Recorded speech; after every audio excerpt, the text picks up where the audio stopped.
What's going on, you guys?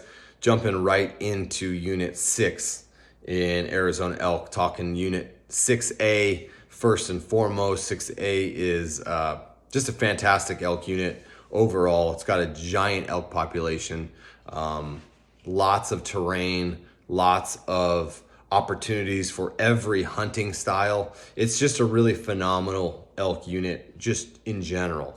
That being said, there are a lot of tags offered. The draw odds are kind of in the middle. They're not crazy. You don't have to have a ton of points to draw. They're very favorable for a resident and a non-resident to hunt an elk almost every couple of years. Whether you're hunting cows or bulls, but specifically right now, we're going to be talking bull elk hunts and the different hunts offered. So in early archery, you can see that there's a lot of elk tags. Usually, roughly in archery season, there's around 700 tags. Same goes for late rifle season. There's about 700 tags. And we're talking just bull hunts here. Muzzleloader hunts, there's typically around 300 tags. And that is another cool hunt that 6A has that a few other units have. Like I mentioned when we were talking about Unit 3, 3B, these they're like late muzzleloader hunts, but they're before the rifle hunt. So you get a chance to get in there and chase bulls around before they really get pounded with rifle hunters. So that's a cool opportunity for guys that don't have 20 points, but aren't starting out. Guys in that 8 to 12 point range, that 6A muzzleloader hunt is a fantastic hunt to, cut loose and try to shoot a big Arizona bull. 6A is typically not known for giant bulls. You're looking in that 300-inch class bull on any given hunt. Now, obviously, we know that precipitation, feed, just overall antler growth is determined year to year. But typically, if I'm advising somebody or talking to them about hunting 6A, one of my clients, whether it's a drop camp or a fully guided hunt, usually we talk about realistic odds and realistic hunt opportunities and bull quality. And usually what I say, you can't let a 330-inch bull walk in 6A.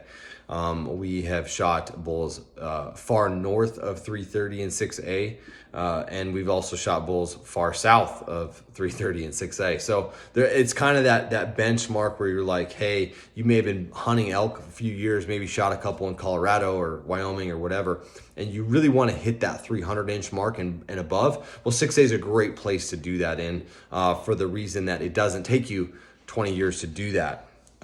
And it has a lot of elk and a good elk population. So I had mentioned previously about the tags. You will definitely have trouble getting away from hunters. In order to get away from hunters, you have to really hunt some of the nastier stuff in that unit.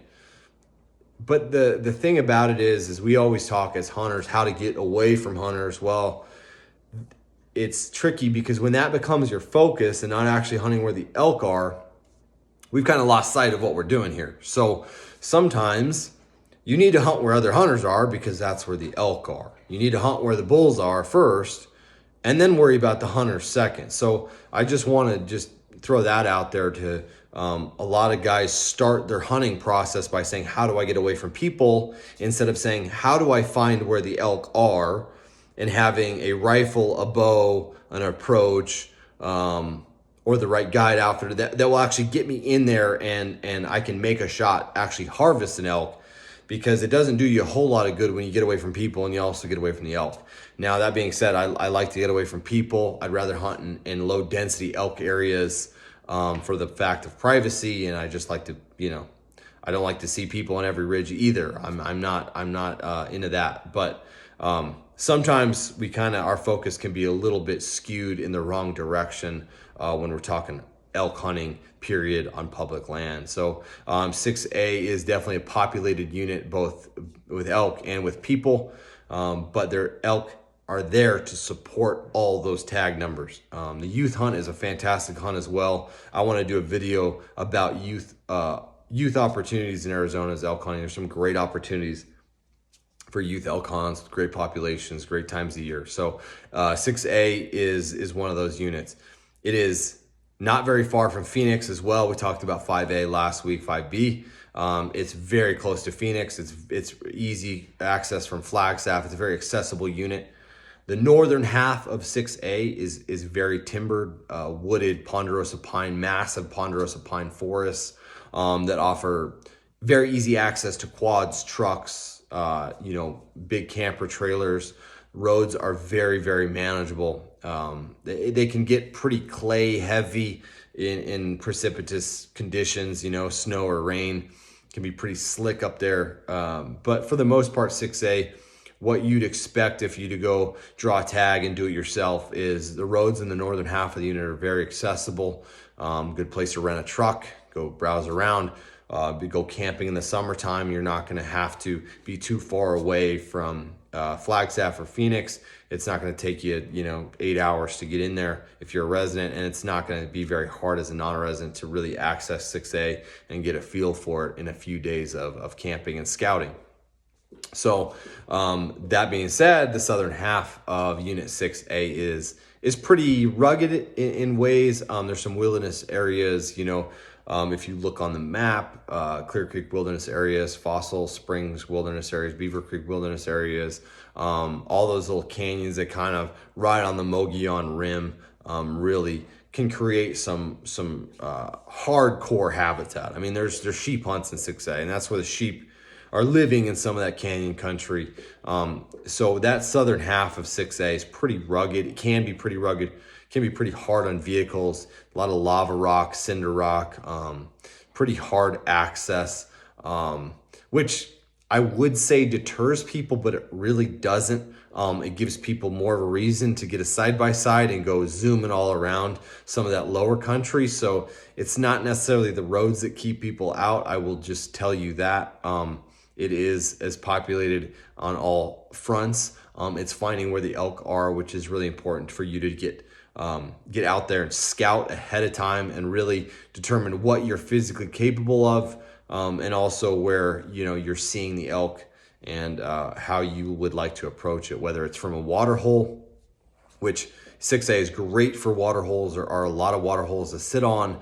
Elk are crushing water all the time in there, in the lower half with the junipers and the rolling hills and some of that canyon country. Great place to sit water on some of those mesas where elk kind of come up and down, and they come feed on top of some of the higher elevation grasslands and then drop into some of those canyons during the day and at night. So again, it's just how you want to approach it. You can be a very physically limited hunter in 6A.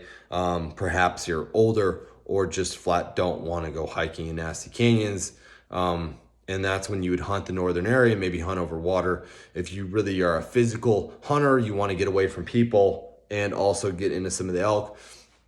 There are some opportunities that offer you that, and getting in some of those deeper canyons, some of that country that is really difficult to get into via vehicle and foot.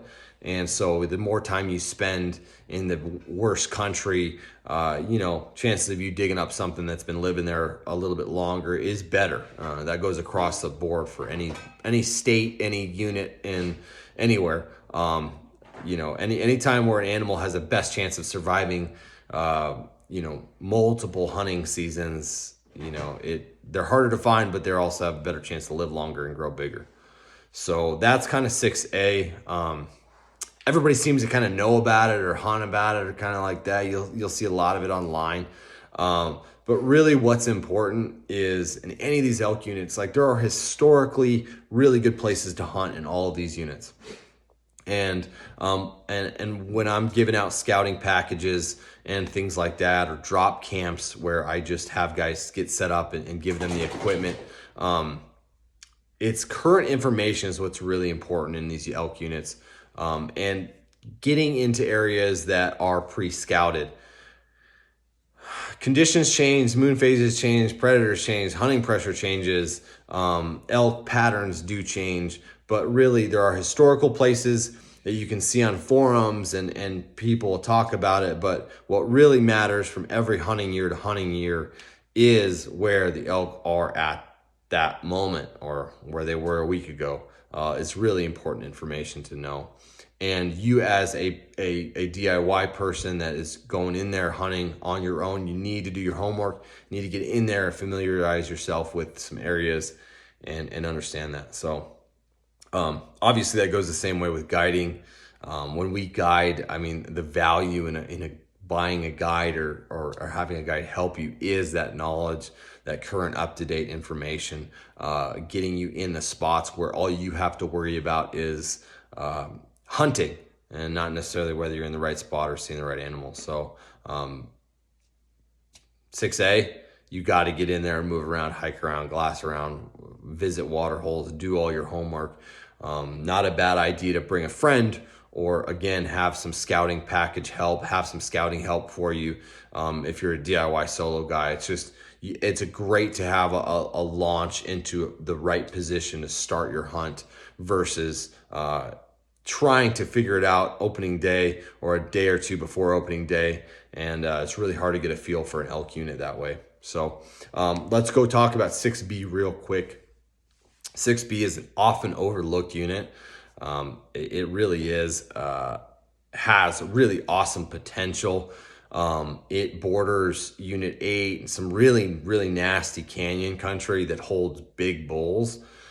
It's not talked about a whole lot. Draw odds are reasonable and favorable to non-residents and residents, but the terrain is brutal. Where the big bulls are. So the terrain is pretty tough. So you want to be more of a physical hunter. If you're looking in 6B, you want to be able to know that you can kind of go in and drop a couple thousand feet if necessary and kill a bull and also pack that bull out. So 6B, it's again close to Flagstaff. It's the western side of Unit 6, southwest of Flagstaff. Borders some big canyon country, as you can see on the map.